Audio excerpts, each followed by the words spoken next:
Video ini tentang hantu Janet yang mengganas di Bandar Satok, Kuching.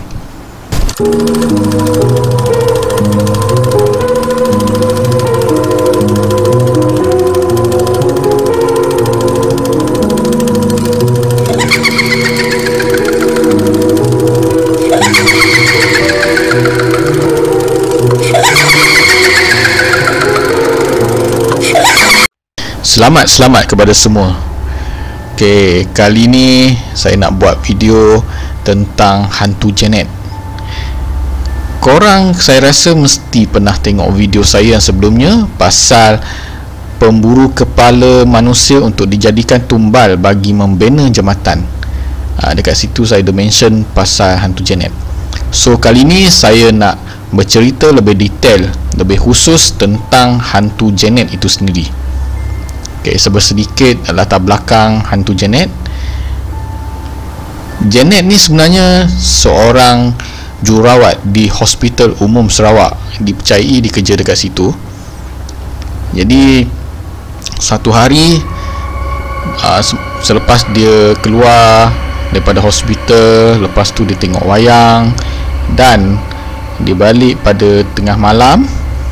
So pada masa itulah dia dicolik dan dipenggal kepala, dan kepalanya dijadikan sebagai tumbal untuk mengukuhkan struktur jambatan Satok yang pada masa tu kejadian tu berlaku lebih kurang dalam 60-an ke 70-an, saya tak pasti.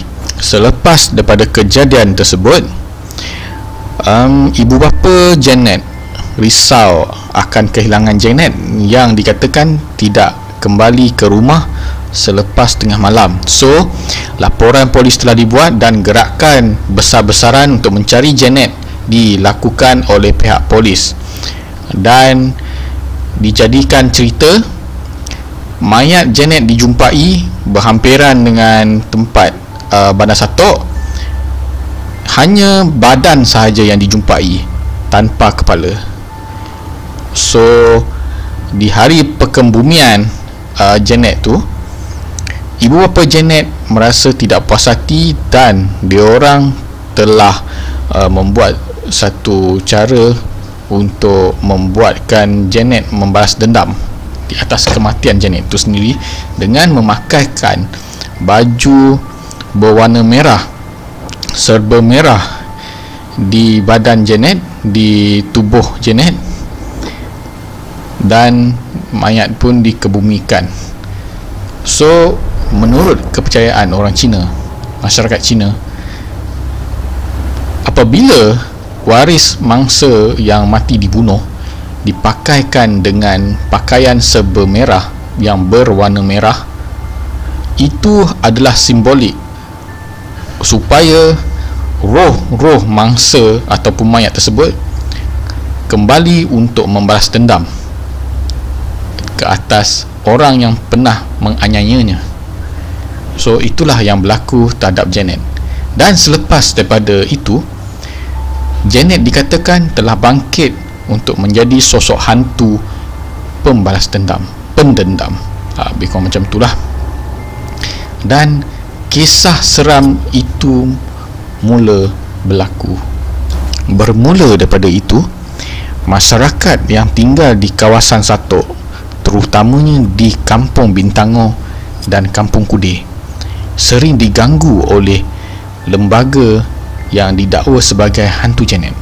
Hantu Janet juga dikatakan dilihat sering merayau di kawasan Pangwayang di berdekatan dengan kawasan Bandar Satok, dan juga hantu Janet ni sering kelihatan merayau-rayau di kawasan sekitar Hospital Umum Sarawak.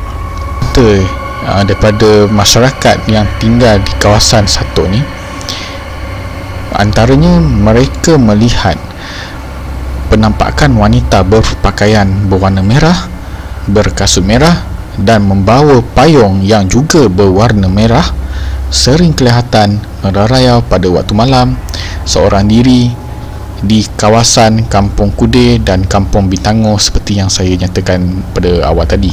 Dan banyak cerita yang menyatakan bahawa hantu Janet ni sering menahan kereta pada waktu tengah malam untuk minta ditumpangkan ke sesampainya di kawasan yang ditujunya, hantu Janet ni akan hilang dan meninggalkan bau busuk, mungkin bau mayat macam itulah. Malahan hantu Janet ni gemar mengajak lelaki hidung belang untuk menonton wayang pada tengah malam, sebab pada masa dia masih hidup dulu, dia gemar menonton wayang pada tengah malam selepas balik daripada tempat kerja. Yang ni amat meruntun jiwa saya lah, sebab pada masa dia hidup dulu, dia suka menonton wayang pada tengah malam selepas balik kerja, dan selepas dia meninggal dan menjadi hantu, dia masih lagi suka menonton wayang. Itu yang sebenarnya sangat menyedihkan saya sebenarnya. Bayangkan, pada masa hayat kita masih hidup lagi, kita suka melakukan apa saja yang kita suka. Kita suka melakukan hobi yang kita gemari, dan tiba masa kita meninggal dunia, roh kita masih melakukan benda yang sama. Ianya kedengaran mungkin sangat creepy, tapi bagi saya, jauh di sudut hati saya merasa sangat sayu lah dengan kisah yang macam ni. Ada yang mendakwa bahawa hantu Janet ni dia suka naik feri ke seberang sungai. Yang saya rasa mungkin dekat area Riverside ataupun waterfront, menuju ke Astana, kalau tak silap saya lah. Okay.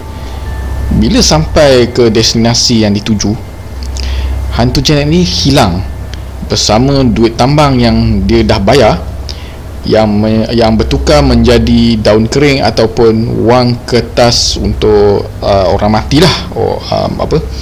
Wang kertas yang digunakan untuk dibakar pada hari kematian, lebih kurang macam tu lah. Dan saya difahamkan sehingga hari ini operator daripada feri tersebut enggan meneruskan perkhidmatan selepas 10 malam. Maknanya selepas 10 malam, operasi feri ditutup, bagi mengelakkan daripada insiden yang berkenaan lah.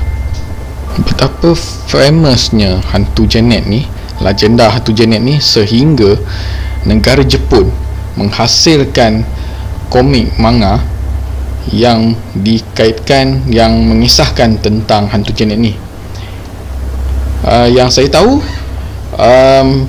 manga dekat Jepun telah memuatkan ataupun menjilidkan kisah mengenai hantu Janet ni dalam komik yang bertajuk 3x3 Eyes, maknanya 3 darab 3 eyes. Itu translation daripada bahasa Melayu lah. Dan dia kata dalam bab The Red Rain of Malaysia, dia orang telah hasilkan dalam 3 jilid dan telah ditulis oleh seorang penulis yang bernama Yuzo Takada. Diterbitkan pada 1987 sehingga tahun 2002. Dia orang telah hasilkan sebanyak 40 jilid. Dan fakta yang menariknya, komik tersebut telah memenangi anugerah Kodansha Manga. Kiranya boleh dibanggakan lah pasal komik tu, sebab komik ni dihasilkan oleh penulis Jepun, penulis komik Jepun yang menceritakan tentang sejarah hantu ataupun mitos ataupun legenda tentang hantu di Malaysia. Lebih-lebih lagi dia cerita pasal hantu Janet yang berlaku di Kuching, Sarawak, Malaysia. So boleh dibanggakan lah kiranya. Dan sehingga hari ini, mengikut mitos daripada masyarakat Kuching yang tinggal di kawasan Satok, ataupun senang cerita secara amnya, masyarakat di Sarawak, mereka takut untuk menyebut nama Janet. Sebenarnya sebab diorang takut kelibat hantu Janet tu akan muncul sekiranya nama dia disebut. Senang cerita, diorang takut hantu Janet ni akan muncul jika mereka petik nama Janet. Macam itulah. So kisah ni agak menyeramkan sebenarnya bagi saya. Dan bagi saya yang lebih menyeramkan bukan semata-mata tentang hantu Janet, tapi yang lebih menyeramkan bagi saya adalah aktiviti pemburuan kepala dan wujudnya tengkorak yang ditanam di salah satu tiang di Jambatan Satok yang dibina pada tahun 60-an, lebih kurang macam itulah. Bukannya Jambatan Gantung Satok yang lama tu, bukan. Jambatan baru, Jambatan Konkrit Satok yang sekarang ini, yang sehingga kini diguna oleh semua kenderaan yang menghala ke Bandar Satok ataupun menghala ke Bandaraya Kuching. Jambatan yang yang paling menyeramkan saya sebenarnya. Dan bukan sahaja mengenai hantu Janet, malahan banyak lagi kisah hantu yang dikaitkan dengan pemotongan kepala yang untuk dijadikan pengukuh struktur konkrit di jambatan di semua tempat. Tak kisahlah di Sarawak ataupun di Penang. Saya nak ulas sebenarnya pasal pemotongan kepala yang diorang buat untuk dijadikan pengukur struktur bagi Jambatan Pulau Pinang. Tapi video ni bukan berkenaan dengan Jambatan Pulau Pinang. Video ni sebenarnya lebih kepada hantu Janet. So saya tak nak cerita lebih dekat sini. So mungkin kalau kata ada masa lapang ataupun kalau kata saya ada semangat untuk membuat video pasal Jambatan Pulau Pinang, mungkin saya akan buatlah. Saya tak pasti lagi. Dan itu sahaja video saya untuk hari ini. Sebelum akhiri video ni, sila like video ni, sila tinggalkan komen kalau ada idea-idea ataupun pengalaman seram yang anda alami berkenaan dengan hantu Janet. Dan jangan lupa like, share dan subscribe channel ni. Dan jangan lupa tekan loceng untuk mendapatkan lebih banyak video yang akan saya keluarkan dari masa ke semasa. Okay, bye.